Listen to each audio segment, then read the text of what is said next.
ಈ ಒಂದು ಯುದ್ಧದ ಎಫೆಕ್ಟ್ನಿಂದ ಯಾವ ರೀತಿಯಾದಂತಹ ಸಮಸ್ಯೆ ಅನುಭವಿಸ್ತಾ ಇದ್ದೀವಿ, ಇದಕ್ಕೆ ಸಂಬಂಧಪಟ್ಟಂತೆ ಮತ್ತೊಂದು ಪತ್ರವನ್ನು ಕೇಂದ್ರಕ್ಕೆ ಬರೆಯಲಾಗಿದೆ.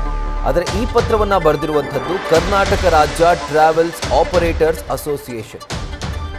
ಯುದ್ಧದ ಎಫೆಕ್ಟ್ನಿಂದ ಸಾರಿಗೆ ವಲಯಕ್ಕೆ ಭಾರಿ ಹೊಡೆತ ಬಿದ್ದಿದೆ.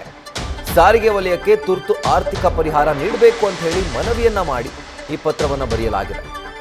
ಪ್ರಧಾನಿ ನರೇಂದ್ರ ಮೋದಿ ಅವರಿಗೆ ರಾಜ್ಯ ಟ್ರಾವೆಲ್ಸ್ ಆಪರೇಟರ್ ಅಸೋಸಿಯೇಷನ್ ಈ ಒಂದು ಪತ್ರವನ್ನು ಬರೆದಿರುವಂಥದ್ದು. ಸಾರಿಗೆ ವಾಹನಗಳಿಗೆ 3 ತಿಂಗಳ ಅವಧಿಗೆ ಪರಿಹಾರ ಕೊಡಬೇಕು ಅಂತ ಹೇಳಿ ಈ ಪತ್ರದಲ್ಲಿ ಅವರು ಪ್ರಧಾನಿ ನರೇಂದ್ರ ಮೋದಿ ಅವರಿಗೆ ಮನವಿ ಮಾಡಿಕೊಂಡಿದ್ದಾರೆ. ಒಂದು ಸುದೀರ್ಘವಾದಂತಹ ಪತ್ರವನ್ನು ಕರ್ನಾಟಕ ರಾಜ್ಯ ಟ್ರಾವೆಲ್ಸ್ ಆಪರೇಟರ್ಸ್ ಅಸೋಸಿಯೇಷನ್ ಬರೆದಿರುವಂಥದ್ದು. ಸೊ ಆ ಒಂದು ಪತ್ರ ಈಗಾಗಲೇ ಪ್ರಧಾನಿಯವರ ಕಚೇರಿಯನ್ನು ತಲುಪಿದೆ. ಮಧ್ಯಪ್ರಾಚ್ಯದಲ್ಲಿ ನಡೆಯುತ್ತಿರುವ ಸಂಘರ್ಷವು ಅಂತಾರಾಷ್ಟ್ರೀಯ ಪ್ರಯಾಣ ಮತ್ತು ವ್ಯಾಪಾರವನ್ನು ಗಮನಾರ್ಹವಾಗಿ ಅಡ್ಡಿಪಡಿಸಿದೆ. ವಿಮಾನ ಕಾರ್ಯಾಚರಣೆಗಳನ್ನು ಸ್ಥಗಿತಗೊಳಿಸಿರುವುದು ಮತ್ತು ಹಲವಾರು ದೇಶಗಳೊಂದಿಗೆ ವ್ಯಾಪಾರ ಚಲನೆಯನ್ನ ಕಡಿಮೆ ಮಾಡಿದೆ. ಇದರಿಂದ ಆರ್ಥಿಕ ಚಟುವಟಿಕೆಯ ಮೇಲೆ ಪ್ರತಿಕೂಲ ಪರಿಣಾಮ ಬೀರಿದೆ.